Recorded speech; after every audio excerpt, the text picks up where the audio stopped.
ಕಾಂಗ್ರೆಸ್ ಸರ್ಕಾರದ ಈ ಎಲ್ಲ ಗೊಂದಲಗಳಿಂದ ಕಾಂಗ್ರೆಸ್ನ ಕಾರ್ಯಕರ್ತರೇ ಬೇಸತ್ತು ಹೋಗಿದ್ದಾರಾ ಅಂತ ಒಂದು ಅನುಮಾನ.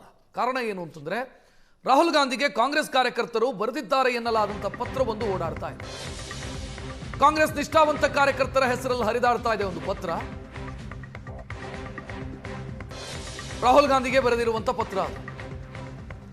ಹೈಕಮಾಂಡ್ ಹೆಸರಲ್ಲಿ ನಡೀತಾ ಇರುವಂಥ ವಂಚನೆಯ ವಿರುದ್ಧ ಕ್ರಮ ಕೈಗೊಳ್ಳಿ ಅಂತ ಪತ್ರದಲ್ಲಿ ಉಲ್ಲೇಖಿಸಲಾಗಿದೆ.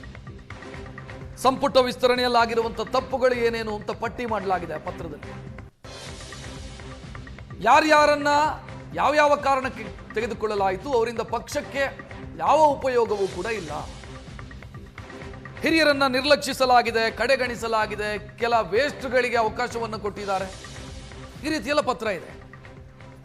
ನಿಷ್ಪ್ರಯೋಜಕರಿಗೆ ಅವಕಾಶವನ್ನು ಮಾಡಿಕೊಡಲಾಗಿದೆ. ಪಕ್ಷಕ್ಕೆ ಅವರಿಂದಾಗಿ ಯಾವ ಉಪಯೋಗವೂ ಕೂಡ ಇಲ್ಲ, ತಪ್ಪುಗಳಾಗಿದೆ ಅಂತ ರಾಹುಲ್ ಗಾಂಧಿಗೆ ಪತ್ರ ಬರೆದಿರೋದು. ಕಾಂಗ್ರೆಸ್ ಕಾರ್ಯಕರ್ತರು ಬರೆದಿದ್ದಾರೆ ಎನ್ನಲಾದಂಥ ಪತ್ರ ಇದು ಸೋಷಿಯಲ್ ಮೀಡಿಯಾದಲ್ಲಿ ಓಡಾಡ್ತಾ ಇದೆ.